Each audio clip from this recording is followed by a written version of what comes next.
Hey YouTube, well it's 4:35, something like that, and I just did 2 hours of work with Grubhub on my 2 hour block. As usual, I got one delivery to the same place that I did last week. It almost like deja vu almost. It was the same restaurant, same place around the same time. So basically, I got what, nine I think I got what? I think it was like a $9 tip plus $3, then probably about maybe $1.50 for the 3 miles or 2 miles, something like that. I don't know.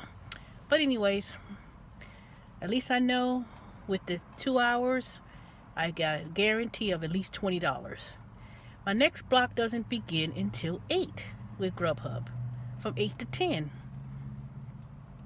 Somehow or another, I didn't get as many hours when I was picking out my shift last week. I think when I did choose today, a lot of those blocks were either taken from people who chose 48 and all these other longer blocks.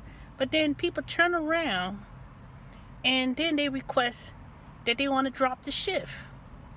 That's what really bugs me about Grubhub, is that people, not so much Grubhub, but people who do these shifts, they choose a shift 48, 2 to 10, they grab up all these different shifts. Then they turn around and come back and can't work them.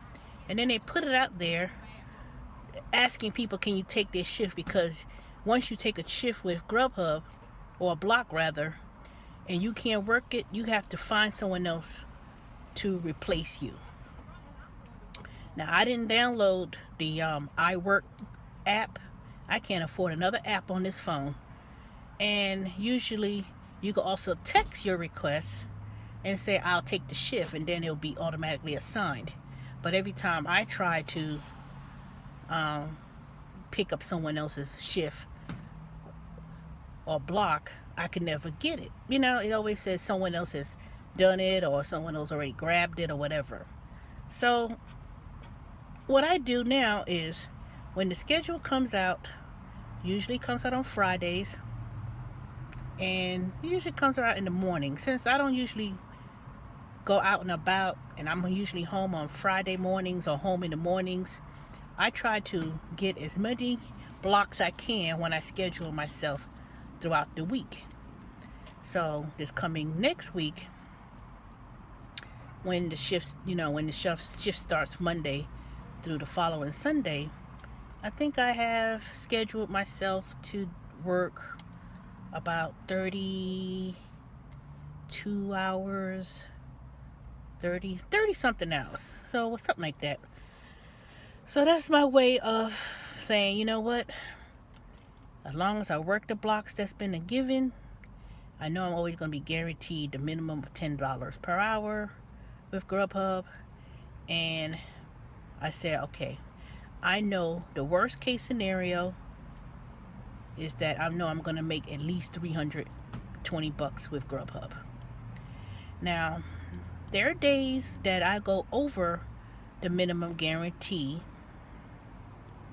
with Grubhub, so they always match it to give you the guarantee. And then sometimes you go over your block. So say for instance, tonight I do 8 to 10, and I took the last delivery at 9:59. Grubhub do that. They'll send you a last request at the last minute, and then I accept it, and then I go over by 30 minutes or 20 minutes or 40 minutes or whatever. At least I know they'll pay me for my time. So that's one advantage with doing Grubhub, is that you always get a guarantee, and two, 99%, I'm not even gonna say 100%, but 99% of people tip. They'll give you $5, $6, $7, $8 tips. Occasionally you may get $3 or $3.22, but those are usually people who are ordering like, one meal, $10 meal or 8 or whatever it is. And that's usually about right. They order something about $8. They'll give you what, 15-20%. That's about $2-3. So it all adds up. That's all I know.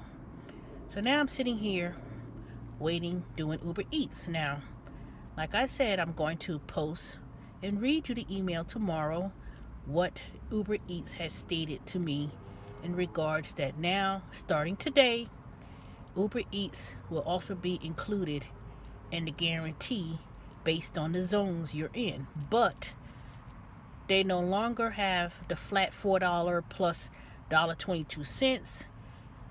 Different zones now they paying $3 and some change plus $1.30 plus 50 something cents more. So I don't know who thought of these schisms of how they're gonna pay people. But I just bumped into another fellow Grubhub person at the same restaurant, and he was an Indian guy, and he was like, I asked him, do he do Uber Eats? And he was like, hardly. He don't even hardly do Uber anymore, even doing Uber X, because he's told me, just like I confirmed to y'all, that Uber X is now going through doing $3 pools or $5 pools. It's not even $5. It's $5 pool. And they taking away the 25%. It's $3. So now they want to pay $3 pools, and that's all people are picking up now. Pool rides.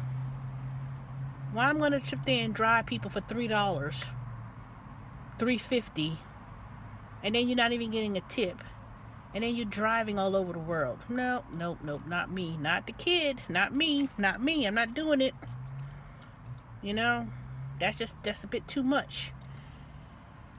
So I know a lot of y'all are starting to jump on the bandwagon doing Uber Eats here in Atlanta. After all this praise that y'all talking about, oh, I do Uber and I make $1,000 and I could go and do airport runs, blah blah blah. Man, please, what do you think is gonna happen come January 1st when they implement that rule about the airport? Now they're gonna impose some kind of fee to passengers or something like that. I didn't even get the whole story because it was ridiculous.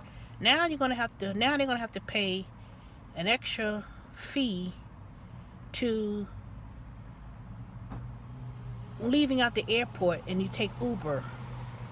Now, who do you think that's going to hurt? Who do you think that's going to affect? Think about it. You know, because Uber don't seem to give a dang about no drivers. It seems almost as if they're just like feeling like we're a bunch of slaves. Because who you usually see doing Uber? Minorities, people of color. You'll see some white folks here and there. You know, you'll see them. But they're like doing it like, oh, well, I'm just doing it for a little pocket change. But you don't see you don't see white folks doing Uber or any of these ride sharing things as much. Unless they fit a certain socioeconomic class. You know? They may be ones who's like, you know, trying to, they struggling. The ones you see, if you see white people doing Uber, driving Uber, trust me, they're usually the lowest totem pole of white folks doing it. And they're just as working class people, just like us. And they need to make money, but they not, it's not a whole lot. Now, I don't know about across the country and whatever the case may be, but I'm not trying to make things make things racial, but it's not always about race. But come on now, we know that A lot of us who's doing Uber, they either doing it as a supplement of income to supplement another job they may have that may not be making as much money, or two, if someone's doing it at a very short-term basis, they may be doing it just to, extra money to, say I'm on extra spending money. But a lot of those people who are doing it for that extra spending money, when come next year, when it's time to do those tax returns, and they start seeing that, man, I owe, and their refund is not as big as it is, some of those people who think they was doing it for extra money, they're not gonna do it.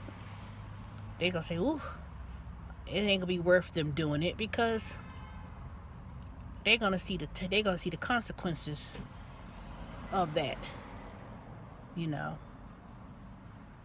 Now, for those who's doing it full time like myself, well, technically I'm not really doing 40 plus hours a week like I used to do when I first started.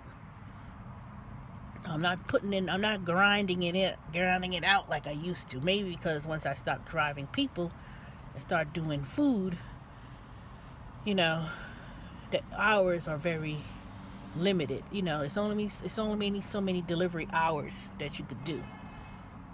10 o'clock come, Buckhead and Brookhaven, pretty much dinner is over.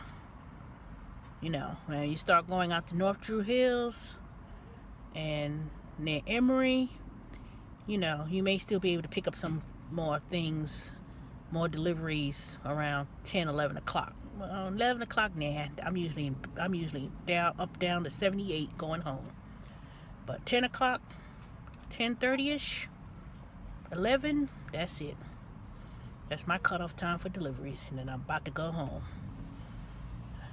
I may have to change my mind about doing these, picking up people. But I don't know, y'all. Tell me what you think. Maybe I need to find me another strategy with this whole entire thing. Because right now, I'm ready to go back to a regular job. I'm ready to go back to a regular schedule of working, a 9 to 5 or whatever. But I'm still not trying to go back to working in a capacity of a bureaucratic office. So my next position, once I start going back to school and upgrading my skills, it's going to be a little bit different. So I'll talk to y'all later. Bye.